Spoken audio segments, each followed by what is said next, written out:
You are listening to the serialized audiobook podcast for Blood of the Stars, an epic fantasy novel written by Karyne Norton, read by Paeter Frandsen and Karyne Norton.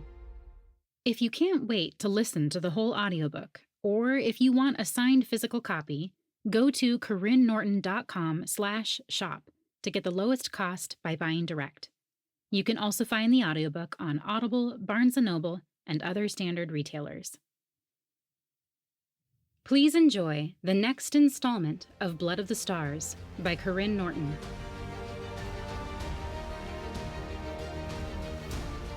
Chapter 84.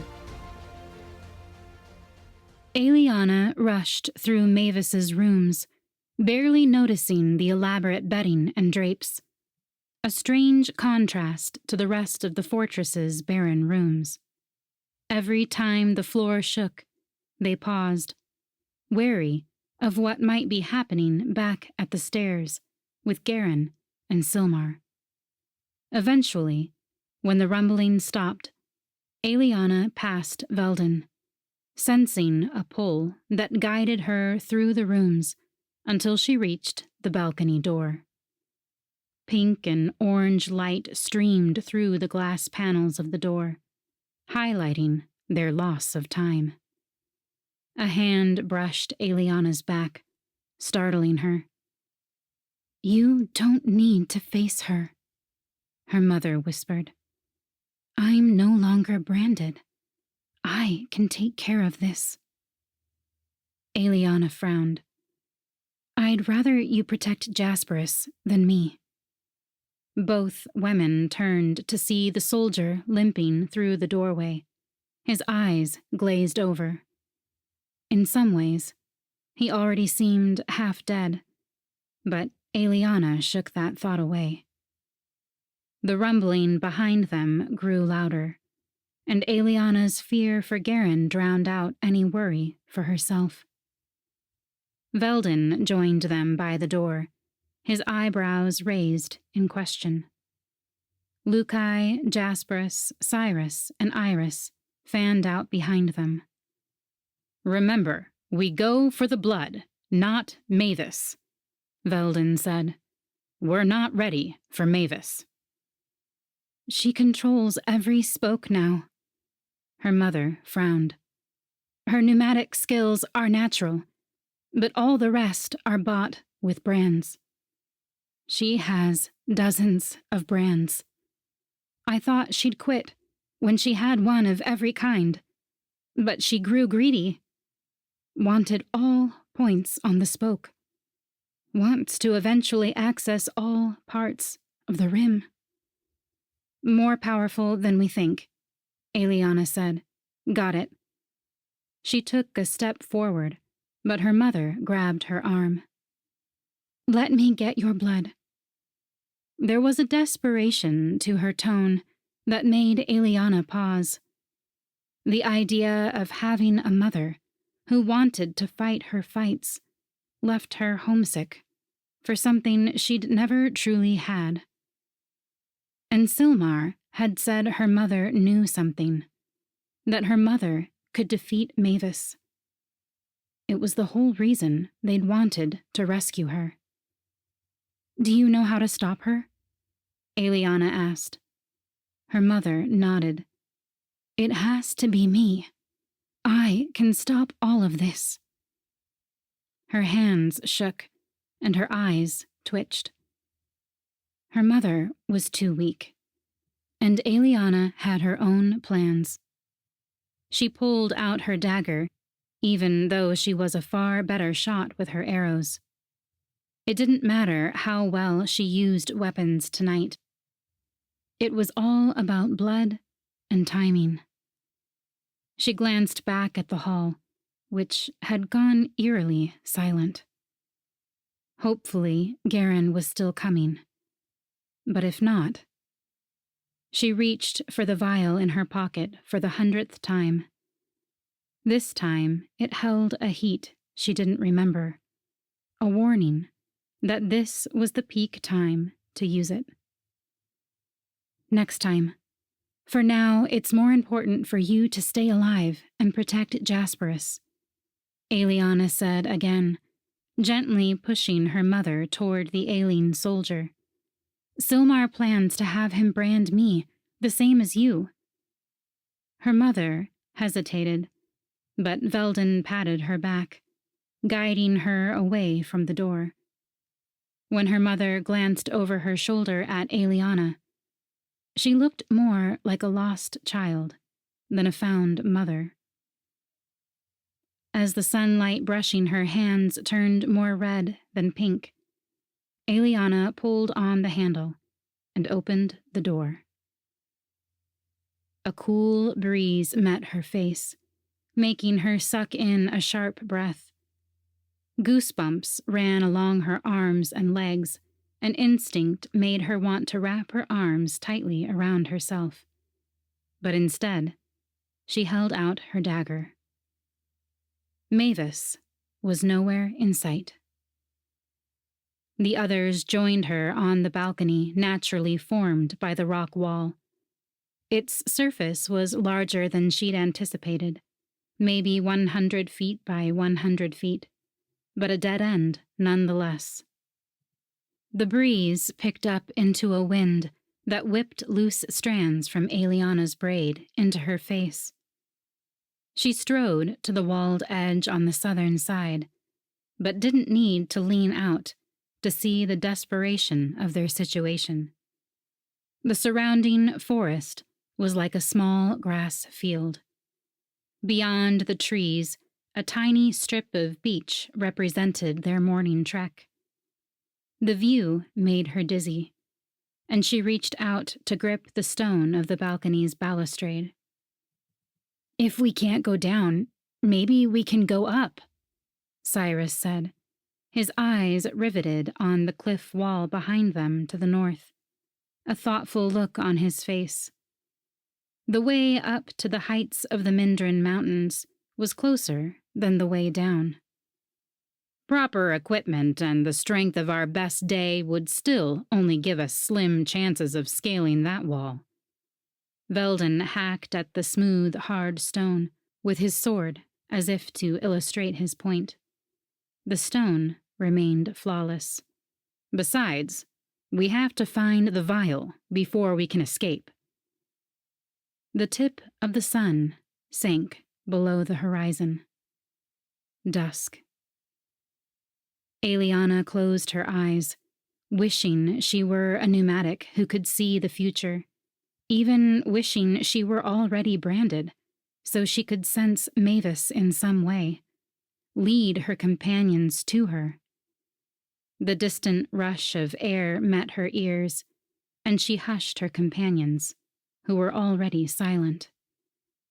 As it grew louder, she turned in a full circle, honing in on the direction it came from. When she opened her eyes, she was facing west, but nothing had changed. She squinted past the black rock wall still bordering them on the right, angling to see where the wall turned beyond the balcony, and what else might be up in these mountains. Just as she opened her mouth to warn the others, fire erupted from the side, flashing out to hit the wall, nearly reaching them. The others all dropped, but Eliana stepped forward, waiting for Durakin to round the wall's edge. When he did, a rush of air blew over Eliana with the flap of his glorious purple wings. His eyes widened, and he slowed his approach. A woman sat on his back, her long white dress almost a mirror image of her mother's. But where her mother's was soiled and torn, Mavis's was pristine. The exposed skin of her arms held dozens of welts, marks of her brands. Durakin perched on the balcony's western edge, his wings nearly hitting Eliana as he kept himself mostly still in flight, the stones beneath his paws already breaking off from the little weight he put on them. Mavis slid from his back, lifting her chin and peering down her nose with dark eyes. She turned back to Durrican, whispering some sort of instruction too low for the others to hear. Durrican's wings flapped harder as he rose. Then he dove toward the lower levels of the fortress. Eliana swallowed hard, hoping most of their people had already retreated toward camp. She tightened her grip on the vial of blood, debating if she should go ahead and brand him anyway. How many lives could she save by contradicting Mavis's orders? Except it was blood magic. Blood magic that would summon dark spirits. Mavis cleared her throat. The noise reminded Eliana of Garen's unflattering description of Mavis as a witch. She smiled and stood straighter, drawing Mavis's attention. "All this trouble," Mavis said, "caused by you."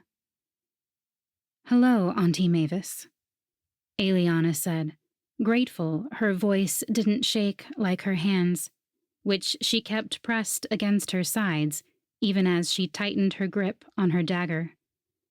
Mavis grimaced, then glanced beyond Eliana. "I see you've found your mother. I've taken good care of her over the years. You're welcome." Her mother snorted. "You've taken care of yourself." Mavis quirked one eyebrow, her slow steps toward Eliana more nerve-wracking than if she'd charged. "One might argue the two go hand in hand." Feet pounded from behind them, and Silmar and Garen rushed out from Mavis's rooms. Silmar's face reached a shade of red so dark it was almost purple, his scars standing out white. "We've come for Eliana's blood," he said. Mavis paused, her gaze resting on Silmar. "Is that all you've come for? I know the way your mind works, dear. You never settle for less than everything." "Things have changed," Silmar said. "I've changed." She laughed, but before she could respond, Silmar's staff shifted to fiery blades that shot out toward Mavis. So much for going after the blood first. Eliana winced in anticipation of the blood and screams, but the blades froze in the air, a hand's breadth from Mavis's face and torso. Their tips turned a pale blue as icicles formed on their edges, and they all clattered to the ground, smashing into dozens of pieces. Eliana's mouth hung open, her mother's warning coming back to her. Mavis had far more power than they'd realized. Even Silmar's face showed defeat as he leaned heavily on Garen. Eliana narrowed her eyes at both men, the sheen of sweat covering their skin, their shaking limbs.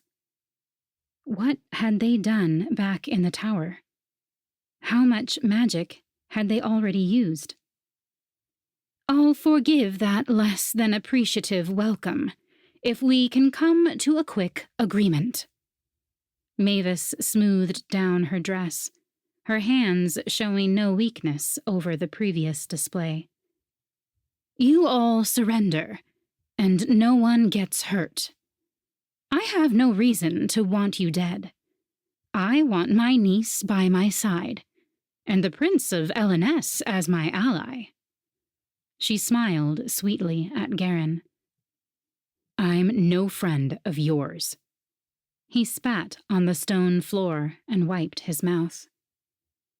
Eliana's chest swelled at his show of defiance, until she noticed the blood on his hand and cheek.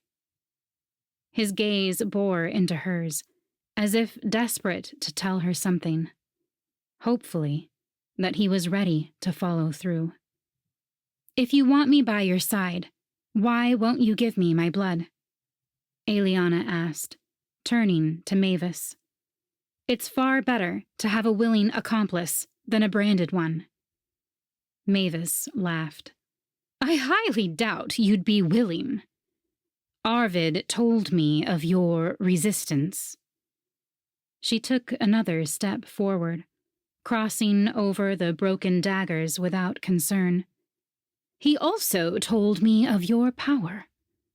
Possibly natural, but more likely developed by their incessant use of your blood. It's given me ideas for how to use my brands. Her smile widened. And my Winnix. The Winnix aren't yours, Eliana said, the heat in her belly driving the words forward. She eyed Mavis's sleeves and waist, trying to see where the woman might be storing Eliana's blood. They were mere feet apart, her aunt's proximity both terrifying and promising. Such a soft heart, Mavis murmured. Arvid and I will break you of that soon enough. Arvid is dead, Eliana said. This finally caught Mavis off guard. She narrowed her eyes. You're speaking truth. I suppose it's possible. She shrugged. I never branded him, so I can't test it. Probably felt like quite the accomplishment, killing a man who wasn't even a progeny. Eliana resisted the guilt that swarmed through her. Where's my blood? Ah. And now we come back to the reason you're here, Mavis said. The reason I wanted you to come. She pulled a vial out from a side pocket of her dress, the setting sun gleaming off the glass. Everyone stood a little straighter, the atmosphere thickening. Now that they knew where the blood was, there was no reason for them to hold back.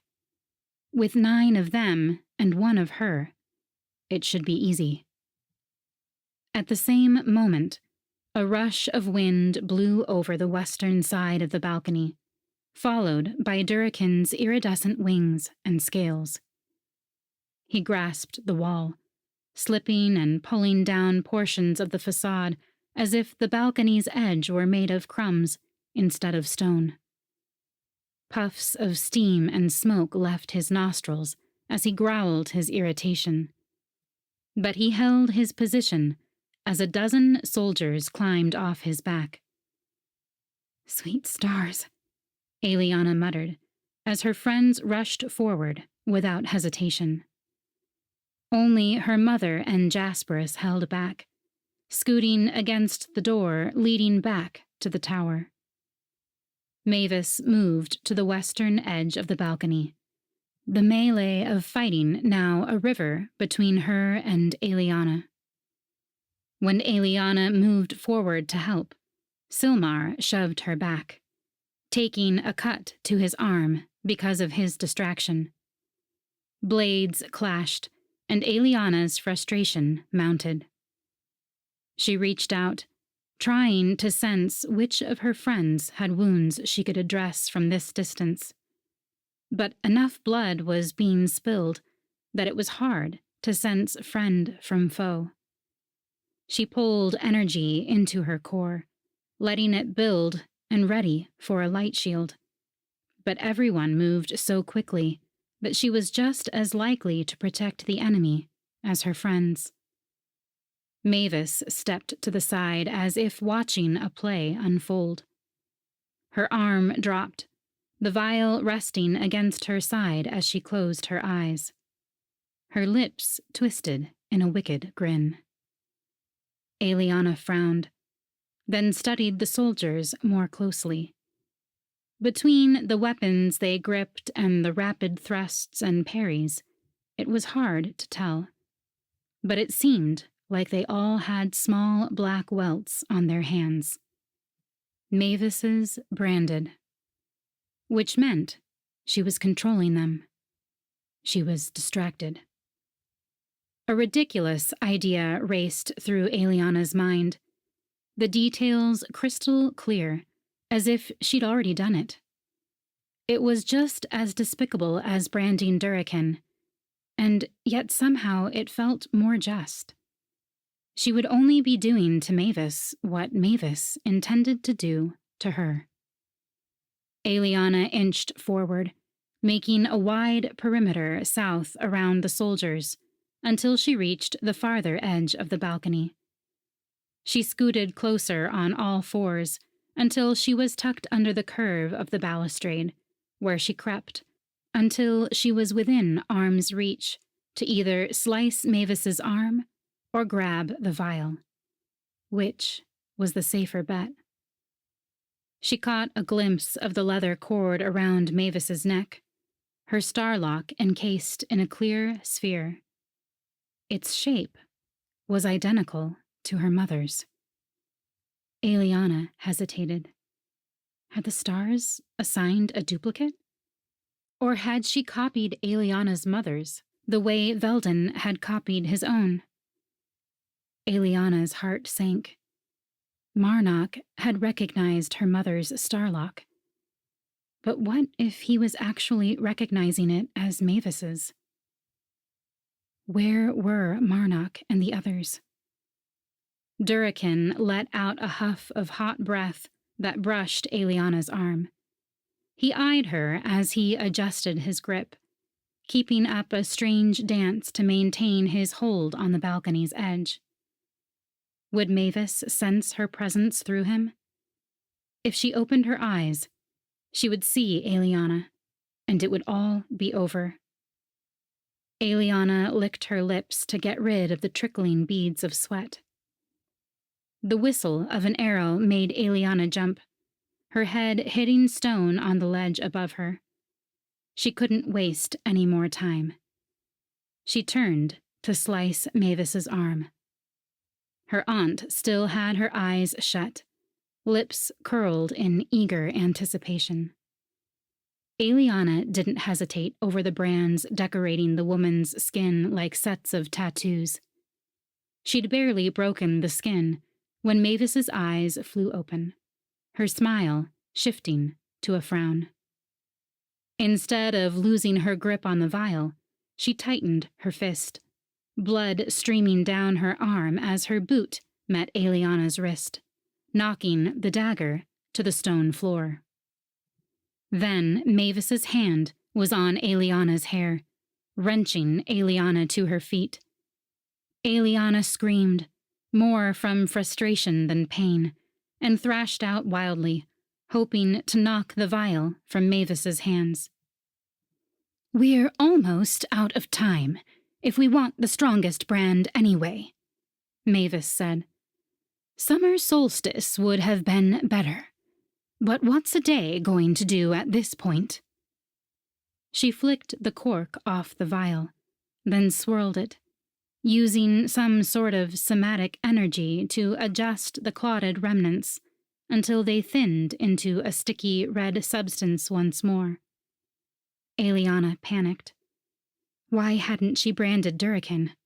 Why hadn't she stuck to the plan? In order to pour the blood on the wound Eliana had inflicted, Mavis had to release her. When she did, Eliana slapped at Mavis's hand, knocking the blood out from the vial in a wide arc away from Mavis's arm. Her relief didn't even have time to rise before the droplets froze in the air, tiny rubies glinting in the sun, which now barely showed above the horizon. Eliana stared in horror as Mavis swept them up in her hand and smeared them over her arm. A tingle started on Eliana's right palm, and she scrambled away from Mavis. With Mavis's distraction, her branded soldiers had lost their edge, and several lay on the floor with vacant expressions. Iris was also down, but Lukai bent over her, hopefully able to fix her ailments. Velden, Garen, and Cyrus still fought Mavis's soldiers, But on the east side of the balcony, Silmar rushed toward Jasperus, ready to counteract Mavis's brand with their own. Aeliana ignored the way the itch on her palm grew to a burn. She stepped away from Mavis, reaching for Cyrus's arm and shoving him toward Jasperus. "Stall them!" Her voice came out harsh. "Stop them any way you can!" She followed him to the eastern side of the balcony, putting as much distance as possible between her and Mavis, while pulling out the vial of Duraken's blood. As she stepped over a soldier, she pulled a dagger from his belt and sliced open her itchy palm. Even if it was too late to brand Duraken, maybe this would interfere with Mavis's attempts. She turned back to Mavis, hesitating over whether to stoop as low as this witch. But she saw her mother crawling along the same balustrade Aeliana had just sat at, reaching for Aeliana's dagger with its daisy pommel. As soon as her mother grasped it, she lunged, but her body was weak. The dagger sliced open Mavis's shoulder, and the two women crashed into each other, falling to the stone floor where they rolled several feet. Mavis's eyes rolled wildly, and she stopped, knocking Aeliana's mother against the stone so hard her head made an audible crack. "You're going to get us both killed!" Mavis shouted. Aeliana forced herself to look away, to let her mother's interference distract Mavis, but not her. She poured the blood over her palm, then stumbled as it bubbled and burned, forming dozens of tiny black marks. She moaned and reached out to the wall for support, trying to remember what Cyrus had told her to do.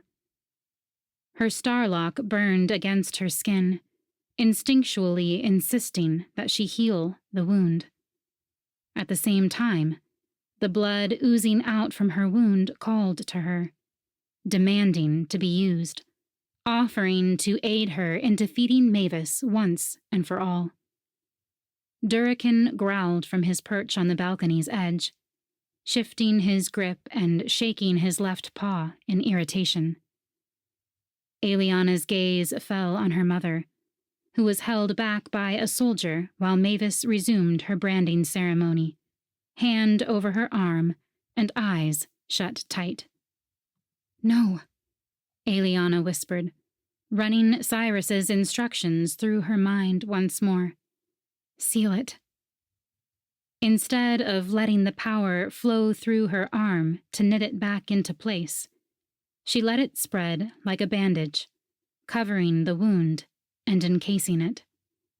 The bubbles on her hand grew, connecting until there were two large, shiny marks instead of several tiny dots. Two separate brands? One incomplete brand? "Please work," she whispered. If it didn't... A coldness swept through her, one that started in her mind, but soon it was as visceral as the wind. Her actions had summoned the dark spirits. It wouldn't be long before they came, demanding payment, expecting reward. She'd seen it often enough for Arvid and Vera, but she felt sick, knowing this time they were coming for her. She sought Garen out from among those still fighting. He pulled a sword from between a soldier's ribs, its blade slick with blood. Then, as if he sensed her watching, he turned to catch her gaze. "Please," she whispered, but conflict still warred behind his eyes. As the marks on her right palm solidified, a cooling sensation swept over them, and Aeliana suddenly felt invaded, like someone else occupied her mind. The sun slipped behind the horizon, leaving an orange glow in the sky. In the distance, blackness drifted, like the wings of a bird. or the trail of a dark spirit. Durrican? She paused, waiting for his confirmation. He huffed from the other side of the balcony and adjusted his pause with a rumble deep in his chest. His eyes shifted between Mavis and Eliana, his head cocking in confusion. Eliana? Her gaze snapped to Mavis, the command leaving her aunt's lips, but also reverberating through her mind. Eliana, come to me. And Eliana did. Chapter 85. As Daisy took slow steps toward Mavis, Garen's breath hitched. Her eyes held no emotion. The purpose driving her moments ago vanished. This was what he'd been waiting for. This was the moment she wanted him to kill her. He lifted his sword, gauging whether he could reach her before she reached Mavis. Did it matter? He couldn't imagine running her through. And not just because she was the Daisy of his childhood, but because it still went against every instinct in his body, even after all he'd learned about her blood magic and family line. Maybe especially because of everything he'd grown to learn about her. At this point, if Mavis commanded Daisy to kill Garen, he wasn't sure he could defend himself. Not if it meant hurting her. I sense power raging inside your veins. Mavis took a deep breath in through her nose, as though she could also smell it. Why don't you use it? It's such a waste. Garen glanced at the remaining soldiers in the center of the balcony, only 3 left to fight Velden, Lukai, and Iris, who stood once more, her defensive posture a bit unsteady. Velden and Lukai alone could take the soldiers while he snuck south around them toward Daisy, but if he was within distance to strike Daisy, maybe he should strike Mavis instead. I only use what I need, Daisy said, her wooden voice sending a shudder through Garen. That way I don't make too much. Mavis laughed. Too much? There's no such thing. By now Daisy had reached her aunt, and Mavis patted her on the head like an obedient child. You are mine. You protect me above all else, but you also protect yourself, because keeping your power safe helps keep me safe. Daisy nodded, her eyes blank.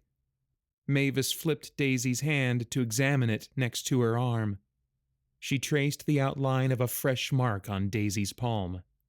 This one is clearly mine, but who does this belong to? Sun's fire. Had Jasperus already finished? Was Garen too late?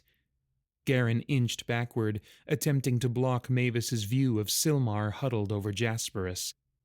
From behind him, he caught Silmar's and Cyrus's heated whispers. It's not what she wanted, Cyrus was saying.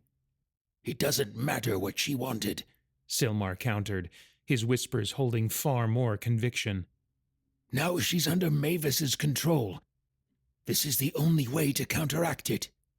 It's my brand for Durrican, Daisy said. Garen nearly tripped. Durrican? She'd told him she would never do blood magic again, and she'd branded Durrican?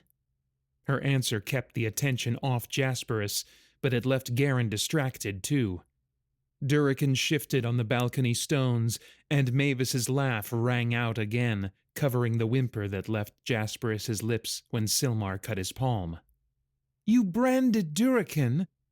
Why would you bother doing that?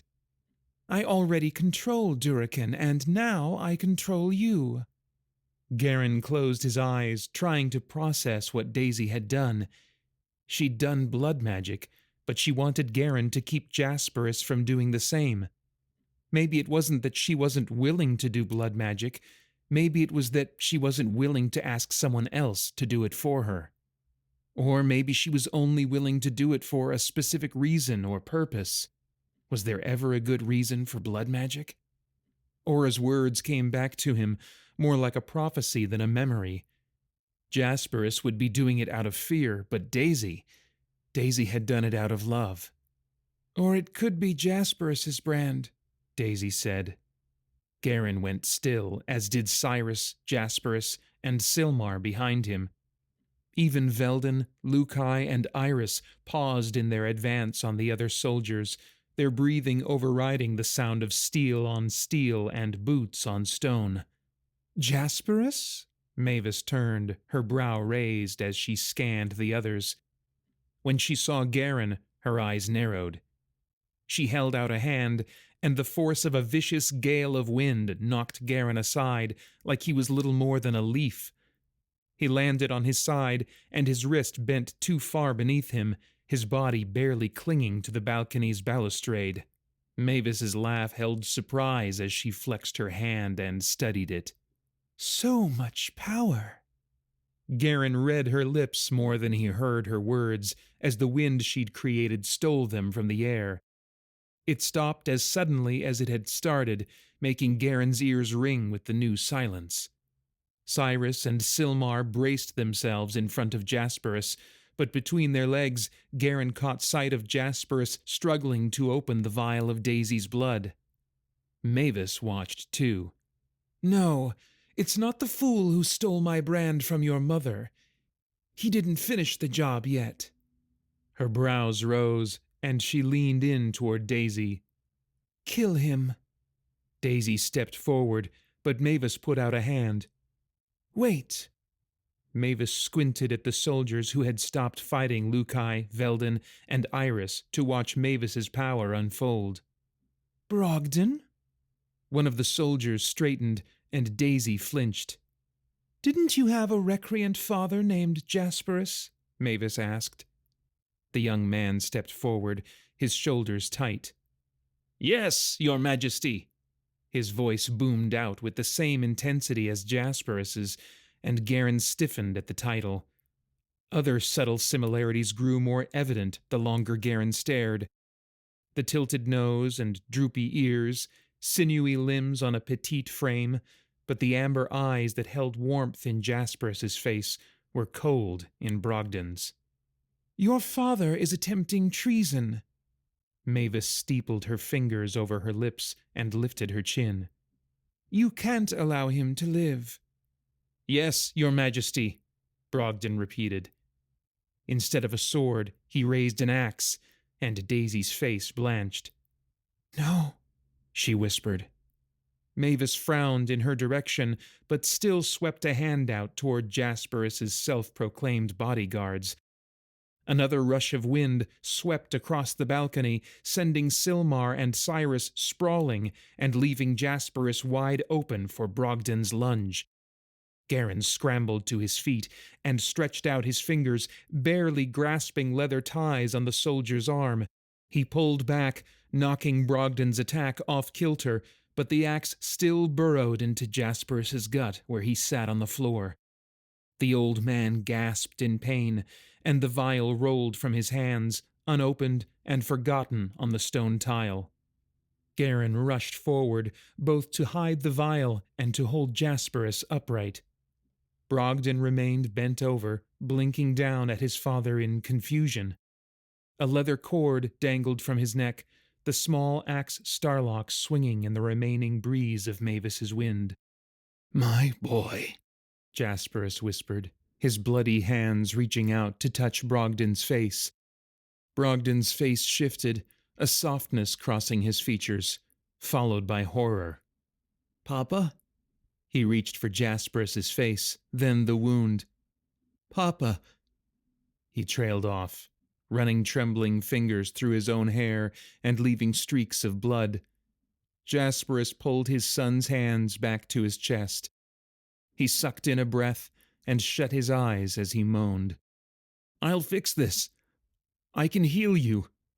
Without warning, Brogden pulled the axe out. All three men groaned at the sight and sound of Jasperus's insides shifting. The blood pooled beneath him, but Brogden shoved his hand against it, eyes closing in concentration. A somatic progeny? Or was he doing blood magic? Brogden, Mavis called out. Don't waste your time on the recreant traitor. Brogden pulled his hands away, making Jasperus groan louder. The young soldier stood, his eyes blank once more. Yes, your majesty. He returned to her side, leaving Karyne to hold Jasperus's hand. I'm sorry, Karyne said, his eyes grazing Jasperus's wounds as his own stomach heaved. His mentors had never bothered going over the healing arts with Karyne, at least not since they'd discovered his secondary spoke wasn't somatic.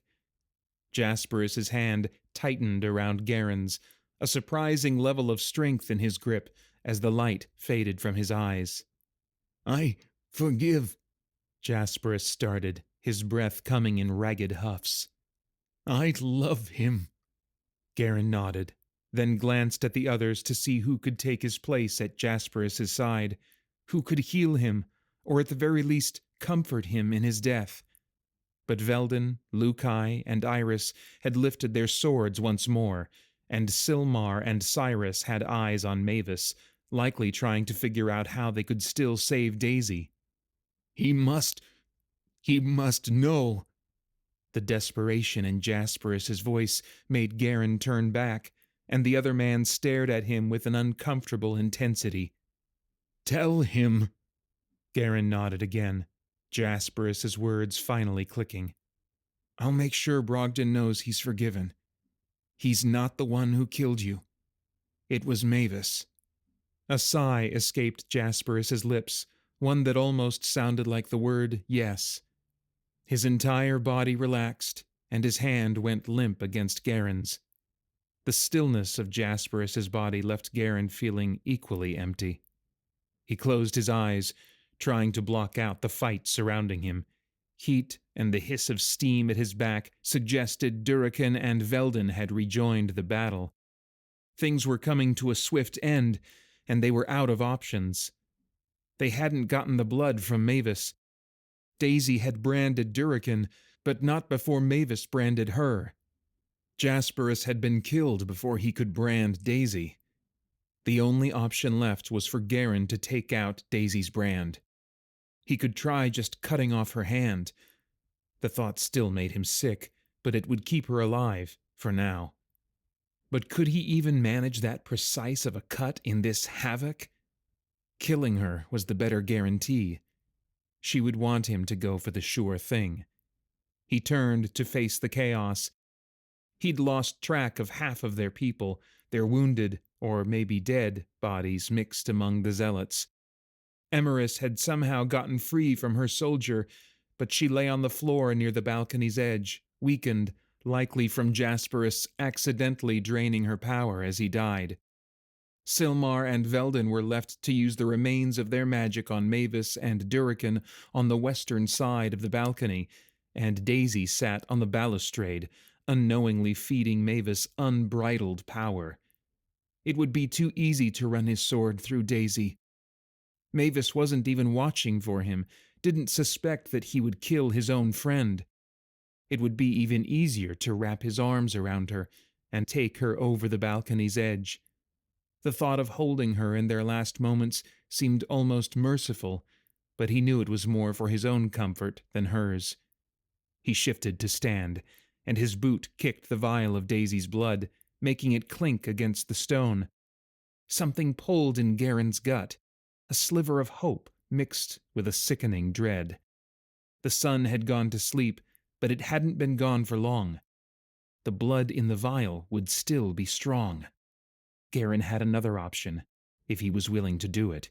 If he failed, Mavis would likely brand him, and if he succeeded, any last hope of restoring relationships with his family were gone. Either way, he would be going against all his training and generations of values upheld. Worst of all, he'd be breaking the promise Daisy had asked him to make. But it would give her a chance to live. He would be keeping his promise to himself to protect her.